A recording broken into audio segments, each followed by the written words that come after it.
Everyone, my name is Simran Chaudhary और आज हम बात करेंगे about the 5 most common mistake जो majority of the NEET aspirants करते हैं और जिनकी वजह से उनका सिलेक्शन रुक जाता है। तो जो सबसे पहली मिस्टेक है वो है repeating the whole syllabus again and again. For example, आपने 11th 12th में सिलेबस करा हुआ है, अपना लेक्चर्स देखे हुए हैं, नोट्स करे हुए हैं, लेकिन सेम चीज आप ड्रॉप ईयर में रिपीट कर रहे हैं। तो उससे तो जस्ट टाइम वेस्ट हो रहा है ना। मतलब आपने एक चीज पढ़ रखी है, अच्छे से कंसेप्ट बना रखे हैं, अब तो उसे क्वेश्चन प्रैक्टिस रिवीजन करने की जरूरत है। अब अगर ड्रॉप ईयर में भी आप सेम सिलेबस अगेन करेंगे तो एंड टाइम आ जाएगा, नेक्स्ट पेपर आ जाएगा नीट का, लेकिन आपका सिलेबस ही कम खत्म नहीं होगा।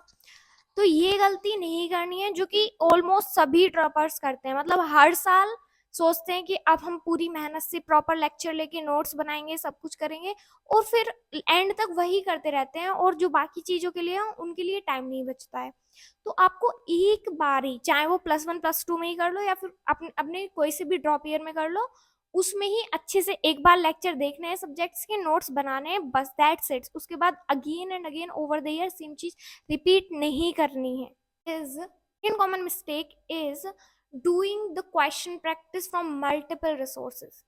मतलब नीट में आपको मल्टीपल रिसोर्सेज तो रखने ही नहीं है, रिसोर्सेज बहुत ज़्यादा लिमिटेड रखने हैं।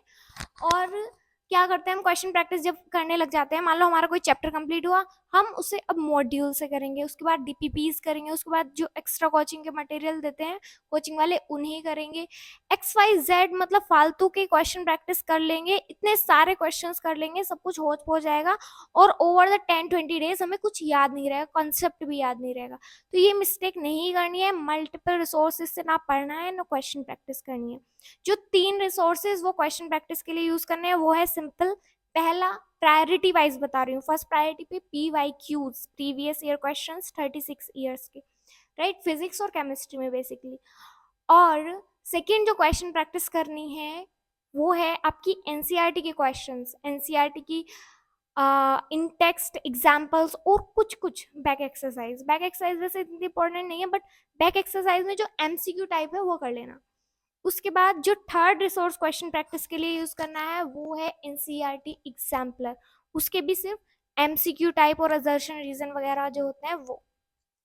तो जो रिसोर्सेज हैं वो लिमिटेड रखने हैं।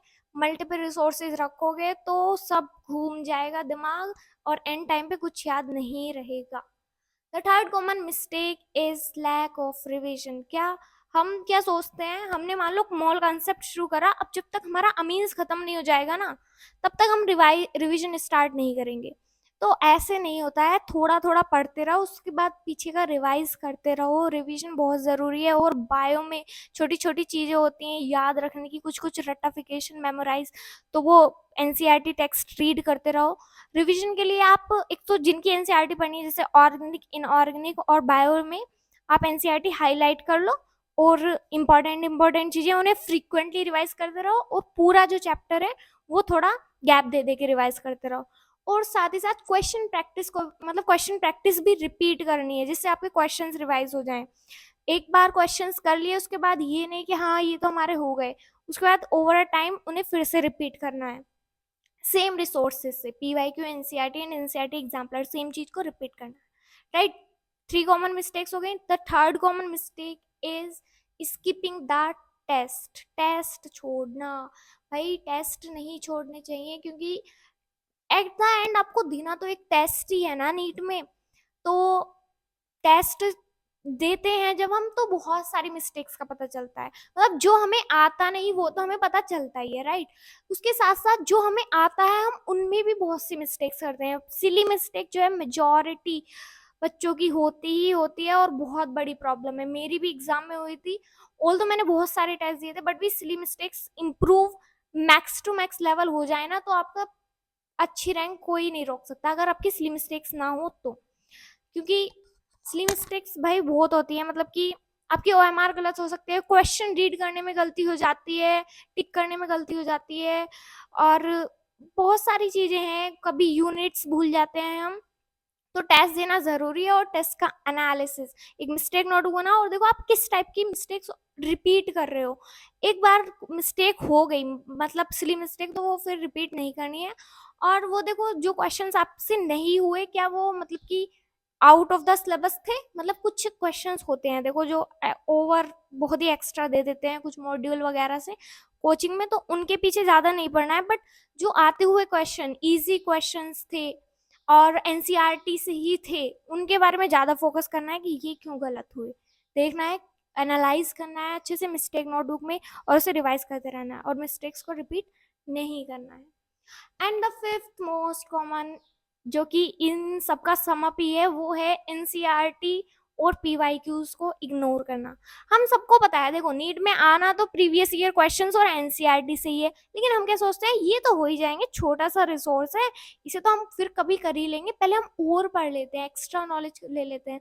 नहीं, यही पढ़ना होता है भाई। एनसीईआरटी आप पढ़ने बैठ जाओगे ना तो इतनी सारी है ना, क्योंकि उसके लाइन लाइन याद रखनी होती है यार, बहुत इंपॉर्टेंट है। तो आप ये मत सोचो कि एनसीईआरटी तो छोटी सी लास्ट के 1 महीने में कर लेंगे, ये गलती बिल्कुल मत करना। शुरुआत से एनसीईआरटी को ही बेस चला मान के चलो और एनसीईआरटी ही करते रहो, चाहे वो केमिस्ट्री है, ऑर्गेनिक, इनऑर्गेनिक और बायो में। और प्रीवियस ईयर क्वेश्चन जरूरी हैं बहुत ज्यादा फिजिक्स में और फिजिकल में, ये सब मैंने पहली वीडियो में बताया हुआ है, उसमें हाउ आई क्लियर्ड नीट वाली वीडियो में, वो उसमें देख सकते हैं। तो ये मिस्टेक्स थी जो मैं शेयर करना चाह रही थी। आई होप आपको कुछ हेल्प करेंगी। Thank you.